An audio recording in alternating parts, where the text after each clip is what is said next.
దోపిడీని బయటికి తీసుకొచ్చే ప్రయత్నం చేసినా వారిని ఇబ్బంది పెట్టడానికి, వారి గొంతు నొక్కడానికి అడ్డమైన కేసులు, పనికిమాలిన వేధింపులు అన్నట్టుగా నడుస్తూ ఉంది. మా సోదరుడు మన్నె క్రిషాంక్ గారు విద్యార్థి ఉద్యమంలో ఉస్మానియా యూనివర్సిటీ నుండి ఒక ధృవతార మాదిరిగా ఆనాడు అప్పుడున్న ప్రభుత్వానికి వ్యతిరేకంగా పోరాటం చేసి, మరి పోరాటంలో ముందుండి నడిచి, తర్వాత క్రమక్రమంగా తెలంగాణ రాష్ట్రం వచ్చిన తర్వాత పెద్దలు కేసీఆర్ గారి ఆశీస్సులతో Telangana state mineral development corporation కి చైర్మన్ గా పనిచేసిన ఒక బాధ్యత కలిగిన సోదరుడు. స్వయంగా తాను కూడా ఒక న్యాయవాది, చదువుకున్న పిల్లోడు, పీహెచ్డీ చేసిన పిల్లోడు. మరి అట్లాంటి తమ్ముడు గత 2.5 సంవత్సరాలుగా ఒకటే పని చేస్తా ఉన్నాడు. ఈ ప్రభుత్వంలో జరుగుతున్న అవినీతిని అడుగడుగునా ప్రశ్నిస్తున్నాడు, బయటపెడుతున్నాడు. ప్రభుత్వం చేస్తున్న అరాచకాల్ని ఎప్పటికప్పుడు వెలుగులోకి తెస్తా ఉన్నాడు, ప్రజల దృష్టికి తెస్తా ఉన్నాడు. ఇవాళ ఆయన మీద కోపంతో ఆయనని ఒక పనికిమాలిన కేసులో, నిజానికైతే ఆయన మీద పెట్టిన కేసు 4 ఏళ్ల కంటే తక్కువ శిక్ష పడే కేసు, స్టేషన్లోనే బెయిల్ ఇచ్చి పంపించాల్సిన కేసు. కానీ జైల్లో పెట్టి ఈరోజు 12వ రోజు జైల్లో పెట్టి హ్యాబిచువల్ అఫెండర్ అని, అంటే ఈ అబ్బాయి ఇలాగే మరి వరుసగా చేస్తున్నాడు ఈ పని అని చెప్పి కేసులు పెట్టి దాదాపు 35 కేసులు. అవి కూడా ఏం కేసులు?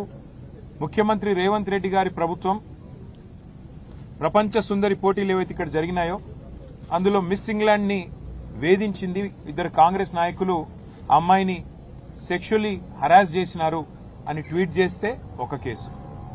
రేవంత్ రెడ్డి గారి అల్లుడు, వారి బినామీ కంపెనీలు, వాటికి సంబంధించిన భాగోతాన్ని బయటపెడితే మరొక కేసు.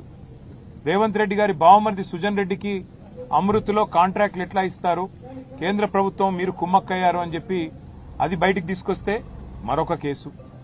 రేవంత్ రెడ్డి గారి ఊళ్ళో కొండారెడ్డిపల్లిలో ఒక మాజీ సర్పంచ్ సాయిరెడ్డి గారిని వీళ్ల సోదరులు భయపెట్టి భయభ్రాంతులకు గురిచేసి ఆయన చావుకు కారణమైనారు అని చెప్పి మరి బయటపెడితే దాని మీద ఒక కేసు.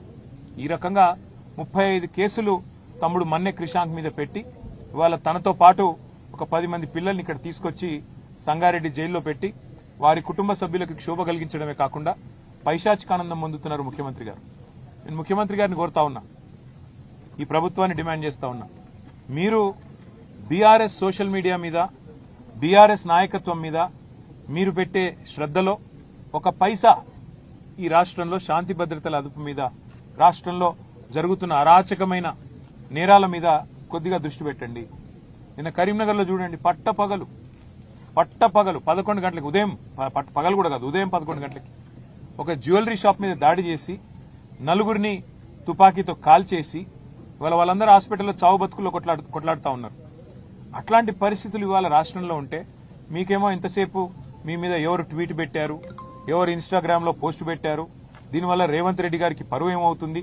ఆయనకు అసలు పరువు ఉంటే కదా పోనీకే, ఆయనకు అసలు సిగ్గంటూ ఉంటే, లజ్జ అంటూ ఉంటే, ఇచ్చిన హామీలు నెరవేర్చకుండా తప్పించుకొని తిరుగుతున్న ముఖ్యమంత్రి గారు, మీ గురించి ప్రజలేమనుకుంటున్నారో వినే ప్రయత్నం చేయండి. మా నాయకులను వేధించినంత మాత్రాన మాకు తాత్కాలికంగా కొంత ఇబ్బంది ఉంటుందేమో, కానీ భయపడేది లేదు, వెనక్కి తగ్గేది లేదు. నీ 420 హామీలు, నీ 13 డిక్లరేషన్లు, ఇవి అమలు చేసేదాకా మేము ప్రశ్నిస్తూనే ఉంటాం, పోరాడుతూనే ఉంటాం.